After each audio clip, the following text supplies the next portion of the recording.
Namaskaram. On behalf of all personnel of Southern Naval Command, I extend warm greetings to all of you on this day, the 4th of December, which is celebrated as the Navy Day by the country to commemorate the devastating attack on Karachi Harbour on the night of 4th of December 1971 during the Indo-Pakistan War. Missile boats of the Indian Navy, supported by other naval ships, undertook this daring attack, which destroyed a number of Pakistan Navy ships and decimated the fuel reserves and ammunition stocks stored in Karachi Harbour. The war ended on the 16th of December 1971 with the liberation of Bangladesh and the defeat of Pakistan. On this day, we remember the bravery of our men, especially those lost in action in the war.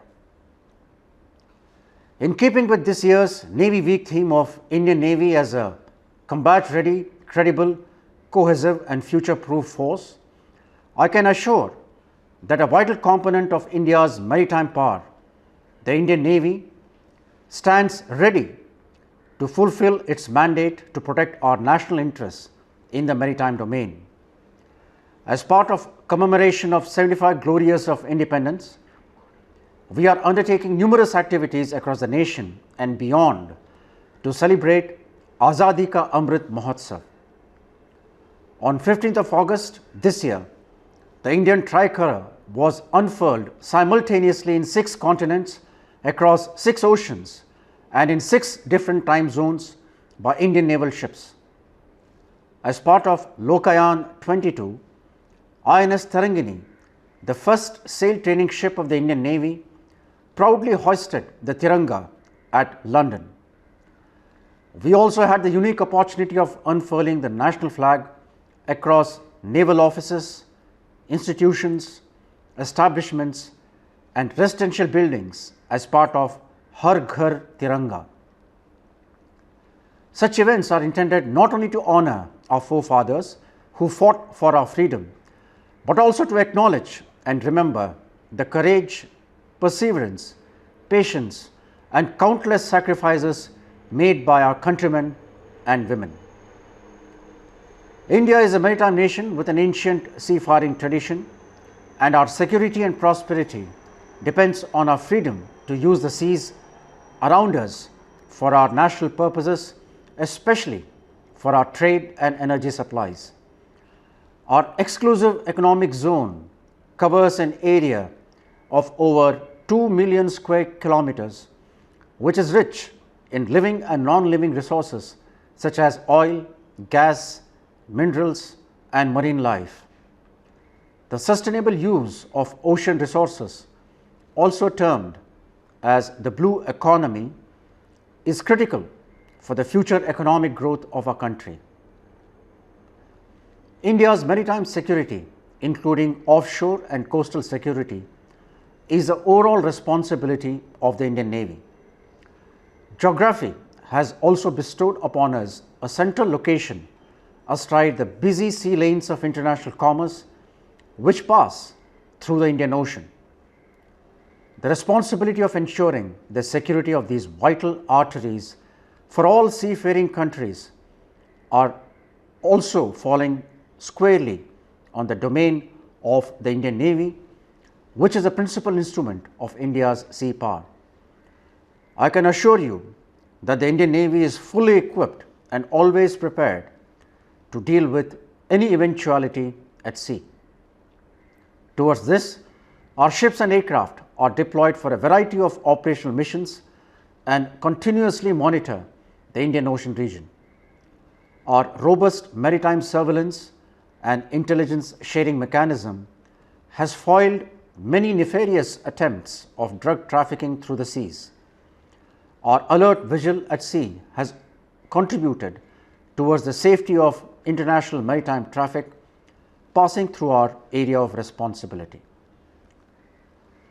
As part of India and Indian Navy's endeavour to enhance maritime cooperation and diplomacy, sail training ship INS Tarangini was deployed for Lokayan 22. During the 7-month deployment, The ship made 16 port calls at 14 different countries of Europe and Middle East and had interactions, cross-training visits and community interaction programs. Under the Honorable Prime Minister's vision of security and growth for all in the region, or SAGA as it is known, the Indian Navy has strived to assist its maritime neighbours and help in capability enhancement as well as capacity building. The Indian Navy undertakes surveillance and surveillance operations in the EEZ of friendly foreign countries on request of the governments to enhance their security, deploys mobile training teams for training of personnel, and also provides aircraft and ships to enable operations. The Southern Naval Command has also been on the forefront in coordinating transshipment of urgent relief supplies, critical stores and medical support on board INS Gharial to crisis hit Sri Lanka in April and May this year. The Indian Navy therefore continues to remain the preferred security partner for the regional and major extra-regional navies. Hydrography has also emerged as an effective diplomatic tool for furtherance of our national interests. The Indian Navy has considerably enhanced bilateral engagements and conducted joint foreign cooperation surveys for countries in the Indian Ocean region. INS Satluj, a specialist hydrographic ship, recently undertook survey in the waters of the Maldives. As the training command of our Navy, we provide high quality training not only for our Navy, but also for our Coast Guard, the sister services and personnel from friendly foreign countries. These personnel are trained to operate and maintain sophisticated ships, submarines and aircraft. Our training curriculum, consisting of 3,500 different courses around the year, enables this activity. Our training curriculum revolves around a vision clearly articulated in realms of cognition, skills and technologies, and accelerated our collective efforts to enable our personnel to outthink and outmatch our adversaries. While centered at Kochi, the 33 training units of Southern Naval Command are spread across 7 coastal states and train over 13,000 personnel every year. As a preferred training destination for friendly foreign countries, we have trained around 20,000 foreign personnel from over 40 foreign countries over the years.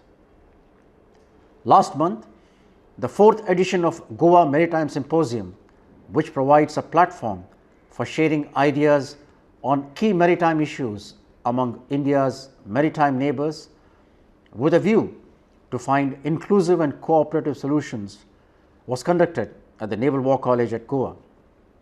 To further our bridges of friendship, international yachtsmen from 27 friendly countries would be participating in the Admiral's Cup at the Indian Naval Academy, Erimala, in the first week of December. This year will see a transformational change with the implementation of Agnipath scheme. Southern Naval Command, being the fountainhead for ab initio training, has worked on a war footing over the last 6 months to model training policies, methodology and streamline administrative aspects to ensure the smooth implementation of Agnipath scheme. The scheme, for the first time, caters for induction of women in sailor ranks as Agniveers. All preparations have been completed, and as we speak, the first batch of young men and women Agniveers have commenced their training at INS Chilka in Odisha. In keeping with the responsibility of the Navy in ensuring the security of our vast coastline, regular coastal security exercises are conducted in coordination with all stakeholders. Recently, the 3rd edition of Pan India Coastal Defence Exercise, that is exercise Sea Vigil, was conducted from the 15th to 16th of November. The aim of this exercise was to validate the surveillance mechanism across the maritime domain and our preparedness to meet various contingencies in coordination with all maritime security stakeholders. I take this opportunity to acknowledge the cooperation extended by all agencies involved in the exercise, especially the state government of Kerala, the Lakshadweep administration, the coastal police, the fisheries department, the coast guard and the fishing community.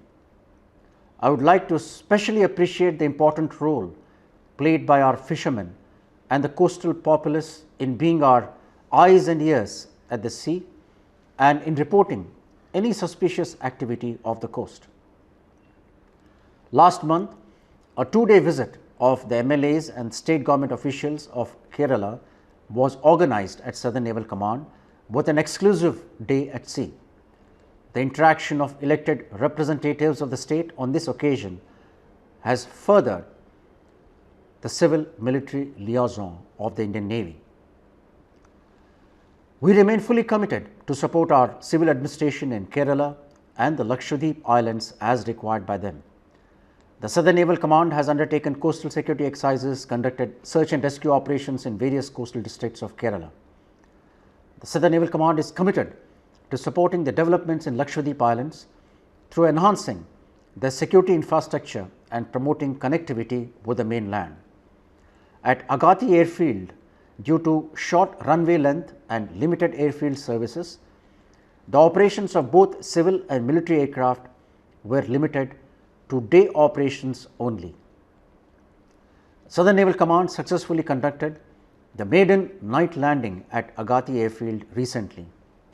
The successful night trials would pave way for future operations of aircraft from Agati, thereby boosting our efforts towards round-the-clock maritime surveillance and support, including medical evacuation of casualties at Lakshadweep Islands. In consonance with the Government of India's Green Initiative and flagship project of Puneet Sagar Abhiyan, and as part of our responsibility towards protection and restoration of coastal ecosystems, coastal cleanup drives are being undertaken periodically. Continuing our fight against pollution and reducing the non-biodegradable footprint, we have conducted regular coastal cleanship of the water bodies, beachfronts and conservation of the ecosystem around our bases in close coordination with the local municipal bodies. On the occasion of National Coastal Cleanship Day, our naval personnel along with families undertook clearance of plastic waste at different locations spread across the coastal areas of Kochi. Further, in line with the Prime Minister's commitment at One Ocean Summit 2022, Indian Navy has dedicated 100 ship days in the year 2022 for combating marine pollution and protection of the marine ecosystem. As part of Green India mission of the Government of India, it would be our endeavour to plant approximately over 25 lakh saplings by October 2023, which would stand testimony to our commitment to protect our environment. Commissioning of India's first indigenous aircraft carrier Vikrant at Kochi has been a historic day on the occasion of the nation's 75 years of independence and signifies the country's confidence and prowess. INS Vikrant is not just a warship, but a symbol of indigenous potential, indigenous resources and indigenous skills. It is a testament to the hard work, talent and commitment of 21st century India. With 76% indigenous content, Vikrant exemplifies the vision of Atmanirbhar Bharat. It is the largest ship ever built in our maritime history by our very own Cochin Shipyard Limited, which resulted in the direct employment of over 2,000 employees and the indirect employment generation of approximately 12,500 employees of over 500 OEMs, subcontractors, ancillary industries and over 100 MSMEs as well, thereby bolstering plowback effect on the economy.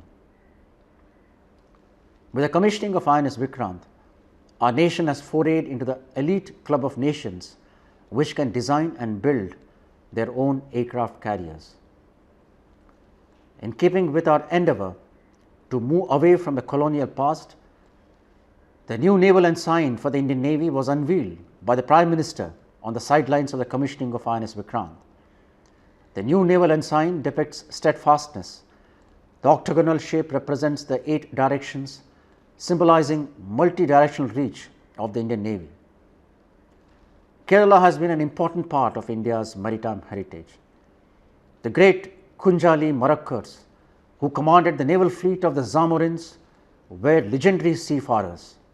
Their bravery, skill and maritime prowess inspires the Indian Navy even today. As part of Azadi Ka Amrit Mahotsav, a naval history pavilion illustrating 75 years of naval history and indigenous warship building has recently been inaugurated at the Indian Naval Maritime Museum, Fort Kochi. The Indian Naval Maritime Museum was conceptualized in the year 2001 and houses 2 bunkers constructed by the British during World War II and was used for storing ammunition for the coastal battery guns tasked with the defense of Kochi harbour. The museum serves as a maritime education centre, spreading awareness about our nation's rich maritime heritage and capabilities. The Indian Navy offers an ocean of opportunities, and I urge the youth to join the Navy as it offers an honourable career in the service of our country and provides an unmatched quality of life. In conclusion, I would like to reaffirm the Navy's resolve to remain ever vigilant and assure you all that we remain ready to defend our country and our maritime interests. I wish all of you happiness, good health and prosperity in the new year that lies ahead. Shauna Varan, Jai Hind.